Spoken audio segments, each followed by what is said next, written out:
નમસ્કાર દોસ્તો, કેમ છો? મજામાં ને? આજે આપણે ધોરણ 11ની આંકડાશાસ્ત્ર વિષયની ઓગસ્ટ 2024ની જે પ્રશ્ન બેંક 2 છે, તારીખ 22/8/2024ના રોજની તેનું સંપૂર્ણ સોલ્યુશન આપણે આ વિડીયોની અંદર જોવાના છે.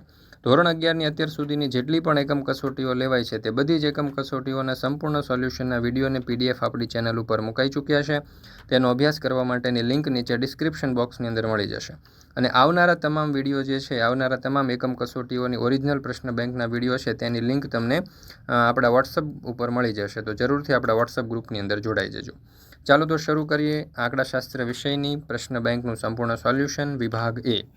બે કે તેથી વધુ સમૂહનો મધ્યક પરથી મેળવેલા સંયુક્ત મધ્યકને શું કહે છે? તો જવાબ આવશે વિકલ્પ સી, મિશ્ર મધ્યક. બીજું, જો બધા અવલોકનોની કિંમત સરખી હોય તો નીચેનામાંથી કયું પરિણામ સાચું છે? તો જવાબ આવશે વિકલ્પ બી, x બાર બરાબર g. કઈ સરેરાશ પર અતિ મોટા અને અતિ નાના કિંમતનો સૌથી વધુ અસર થાય છે? તો જવાબ આવશે વિકલ્પ એ, સમાંતર મધ્યક. ચોથું, કોઈ પણ માહિતી માટે નીચેનામાંથી સાચો સંબંધ કયો છે? તો જવાબ આવશે વિકલ્પ સી, x બાર બરાબર g. 4 અને 9નો ગુણોત્તર મધ્યક કેટલો હશે? તો જવાબ આવશે વિકલ્પ બી, 6. 10 અવલોકનોનો મધ્યસ્થ 14 છે. જો દરેક અવલોકન બમણું થાય તો મળતા અવલોકનોનો મધ્યસ્થ કેટલો રહેશે? તો જવાબ આવશે વિકલ્પ બી, 28. નીચેનામાંથી કઈ કિંમત આપણને મધ્યસ્થ આપશે? તો જવાબ આવશે વિકલ્પ ડી.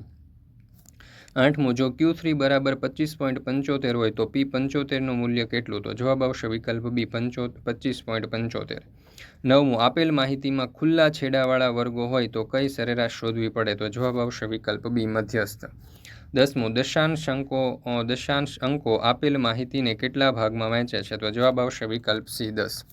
11મું, એક ચલનો મધ્યક 15 અને મધ્યસ્થ 20 હોય તો આસાદિત સૂત્રથી બહુલક કેટલો થાય? તો જવાબ આવશે વિકલ્પ એ, 30.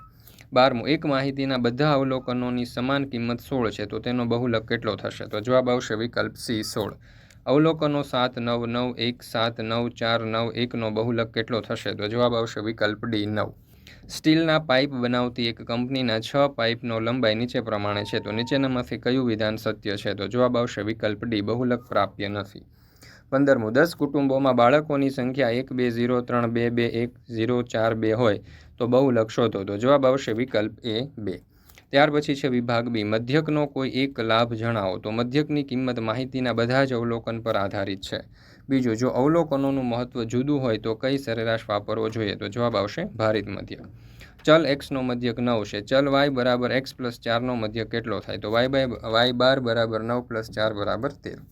બે સંખ્યાઓનો મધ્યક 5 છે. જો એક સંખ્યા 6 હોય તો બીજી સંખ્યા 4 થશે. 5મું, કઈ પરિસ્થિતિમાં ગુણોત્તર મધ્યક શોધી શકાતો નથી? તો જ્યારે કોઈ એક અવલોકનોની કિંમત 0 અથવા ઋણ હોય ત્યારે. 6ઠું, ગમે તે બે સ્થાનીય સરેરાશના નામ જણાવો, મધ્યસ્થ અને ચતુર્થક. 7મું, બંને અંતિમ ચતુર્થકોની વચ્ચે કેટલા દશાંશાંકો આવશે? તો D3, D4, D5, D6, D7 આમ 5 દશાંશાંકો આવે. 8મું, 10 અવલોકનોનો મધ્યસ્થ 55 છે. જો મહત્તમ અવલોકનોની કિંમત 100થી વધીને 110 થાય તો મધ્યસ્થની નવી કિંમત શોધો. તો મધ્યસ્થ 55 રહેશે. અવલોકનો 15, 4, 7, 20, 2, 7 અને 13 માટે પ્રથમ ચતુર્થક મેળવો. તો ચડતા ક્રમમાં 2, 4, 7, 7, 13, 15, 20. તો Q1 બરાબર n+1/4મું અવલોકન, 7+1/4મું અવલોકન એટલે કે 2. તો Q1 બરાબર 4. 10મું, આપેલ માહિતીના કેટલા ટકા અવલોકનોની કિંમત P47થી વધુ હશે? તો જવાબ આવશે 53%. બહુલકોની વ્યાખ્યા આપો. આપેલ માહિતીમાં સૌથી વધુ વખત પુનરાવર્તન થતી કિંમતને બહુલક કહેવામાં આવે છે. 12મું, બહુલકનો કોઈ પણ એક ગેરલાભ જણાવો. તો જ્યારે વર્ગ લંબાઈ સમાનતા હોય ત્યારે બહુલકના સૂત્રથી મેળવી શકાય નહીં. 13મું, મધ્યક, મધ્યસ્થ અને બહુલક વચ્ચેનું આસાદિત સૂત્ર લખો. તો અહીંયા 3m - 2x. મધ્યક, મધ્યસ્થ અને બહુલક વચ્ચે આસાદિત સૂત્ર આપનાર આંકડાશાસ્ત્રીનું નામ? તો કાર્લ પિયર્સન. નીચેની આવૃત્તિ વિતરણ પરથી બહુલક શોધો. તો અહીંયા જવાબ આવશે 10. ત્યાર પછી છે વિભાગ સી. એમાં પહેલું, ભારિત મધ્યકની વ્યાખ્યા આપો. તો જ્યારે માહિતીના બધા જ અવલોકનોનું મહત્વ સરખું ન હોય ત્યારે દરેક અવલોકનોને તેના મહત્વના પ્રમાણમાં ભાર આપીને મેળવવામાં આવતા મધ્યકને ભારિત મધ્યક કહે છે. તેને x બાર w વડે દર્શાવવામાં આવે છે. x બાર w બરાબર સિગ્મા w x/સિગ્મા w. બીજું, મિશ્ર મધ્યક સમજાવો. જો બે કે તેથી વધુ સમૂહના અવલોકનોની સંખ્યા અને તેના મધ્યક આપ્યા હોય તો તેમના સંયુક્ત મધ્યકને મિશ્ર મધ્યક કહે છે. તેને x બાર c વડે દર્શાવવામાં આવે છે. x બાર c બરાબર n1 x1 બાર પ્લસ n2 x2 બાર પ્લસ ... અને n x બાર ના છેદમાં n1 plus n2 plus ... n12. એક નર્સરીમાં વાવેલા છોડની સપ્તાહ દીઠ વૃદ્ધિ નીચે પ્રમાણે છે, તો મધ્યક શોધો. તો સિગ્મા એક્સ આપણને આપેલા છે, તો સિગ્મા એક્સ બરાબર 17.8 અને એક્સ બાર બરાબર 1.78. જો એક વર્ગના 40 વિદ્યાર્થીઓના ગણિત વિષયના ગુણોનો મધ્યક 76 છે, જ્યારે બીજા વર્ગના 50 વિદ્યાર્થીઓ માટે તે 85 છે, તો બંને વર્ગના વિદ્યાર્થીઓના ગણિત વિષયના ગુણનો મધ્યક. તો અહીં આપણે સૂત્ર મૂકીશું, કિંમત મૂકીશું, એટલે જવાબ મળશે 81. બે સંખ્યાનો ગુણોત્તર મધ્યક 8 છે. પ્રથમ સંખ્યા 4 હોય તો બીજી સંખ્યા શોધો. તો g બરાબર વર્ગમૂળમાં x1 ઇન્ટુ x2, એટલે અહીંયા બીજી સંખ્યા આપણને 16 મળશે. ત્યાર પછી છઠ્ઠું, અવલોકનો a-5, a+1, a+2, a-3 અને એનો મધ્યસ્થ 10 છે, તો એની કિંમત શોધો. તો ચડતા ક્રમમાં આ રીતે આવશે: a-5, a-3, a+1 અને a+2. તો m બરાબર n+1 છેદમાં 2મું અવલોકન. તો આની અંદર આપણે સૂત્ર મૂકીએ એટલે એ બરાબર આપણને 10 મળશે. સાતમું, એક ચલનો મધ્યક અને બહુલક અનુક્રમે 5.5 અને 6.4 છે, તો મધ્યસ્થ શોધો. તો અહીંયા 3m - 2x બાર એટલે 6.4 બરાબર 3m - 2, આપણે કિંમત મૂકીએ એટલે અહીંયા જવાબ આપણને મળી જશે 5.8. આઠમું, કયા પ્રકારની માહિતી માટે મધ્યસ્થ મધ્યક કરતાં ચડિયાતું છે? તો જ્યારે ખુલ્લા છેડાવાળા વર્ગો આખા હોય ત્યારે મધ્યસ્થ મધ્યક કરતાં ચડિયાતું માપ છે. કોઈ એક વર્ગની કસોટીમાં 15 વિદ્યાર્થીઓએ મેળવેલા ગુણની માહિતી પરથી બધા ચતુર્થક શોધો. તો ચડતા ક્રમમાં ગોઠવવાના છે, બરાબર. અને q1 બરાબર 4, q2 બરાબર 6, q3 બરાબર 7, આ રીતે આપણે મેળવી શકીએ.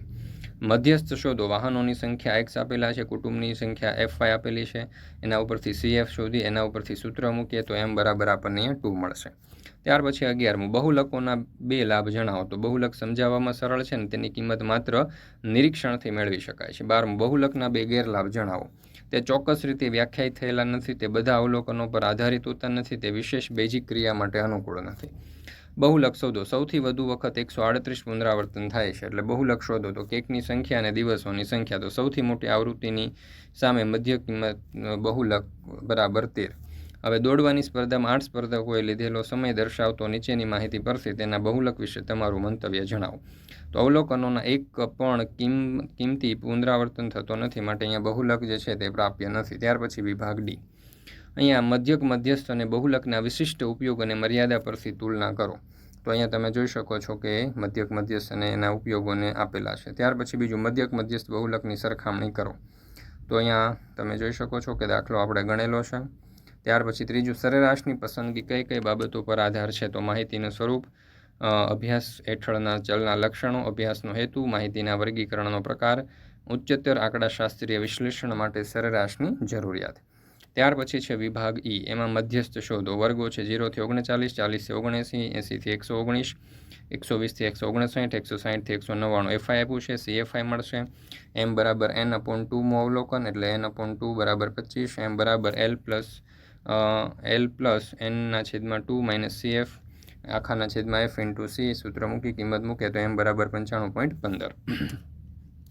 Q1 અને D4 શોધો. વર્ગો આપેલા છે, FI આપ્યા છે, CFI આપ્યા છે, એના ઉપરથી Q1 બરાબર L પ્લસ n/4 - CF, એવી રીતે આખી આપણને દાખલો આપેલો છે. કિંમત મૂકીએ, સૂત્ર મૂકીએ, 36.69 જવાબ આવશે. ત્રીજું, મધ્યસ્થ શોધો. તો વર્ગો આપ્યા છે, FI આપ્યા છે, CFI આપ્યા છે, એના ઉપરથી m બરાબર n/2 મું અવલોકન, 75/2 મું, 37.5 મું, એટલે m બરાબર L પ્લસ n/2 - CF આખાના છેદમાં f ઇન્ટુ c, એટલે અહીંયા આપણને જે જવાબ છે તે 164.875 મળશે. ચોથું, મધ્યસ્થ શોધો. તો વર્ગો છે, FI છે, CFI મેળવ્યું, m મળે છે, એના ઉપરથી સૂત્ર મૂકી, એના ઉપરથી જવાબ આવશે m બરાબર 15.2. ત્યાર પછી બહુલક શોધો. મુલાકાતની સંખ્યા FI, XI અને CFI. ત્યાર પછી છે x બાર બરાબર સિગ્મા fx n બરાબર 179/50 બરાબર 3.58. તો અહીંયા m બરાબર આપણને મળશે 3. ત્યાર પછી mo એટલે કે 3m - 2x બાર, 3 ઇન્ટુ 3 -2 કૌંસમાં 3.58 એટલે 9 - 7.16, તો જવાબ આવશે 1.84. બહુલક શોધવાના છે. વર્ગો આપણને આપેલા છે, FI આપેલા છે, એના ઉપરથી આપણે અહીંયા કિંમત શોધી શકીએ, એટલે જવાબ આવશે 193.66. ત્યાર પછી છે બહુલક શોધો, તો વર્ગો છે FI છે, સૂત્ર મૂકીએ, કિંમત શોધીએ તો મળશે 14.17. ત્યાર પછી છે બહુલક શોધવાનું, તો અહીંયા આપણને વર્ગો આપ્યા છે, FI આપ્યા છે, સૂત્ર મૂકીએ, કિંમત મૂકીએ, સાદુરૂપ આપીએ એટલે જવાબ આવશે 152.35. તો અહીંયા જે આંકડાશાસ્ત્ર વિષય જે છે તેનું એકમ કસોટીનું આ ઓરિજિનલ પ્રશ્ન બેંક જે છે તે પૂર્ણ કરીએ છીએ. ફરી મળીશું આપણે એક નવા વિષયની એકમ કસોટીના સંપૂર્ણ સોલ્યુશન સાથે.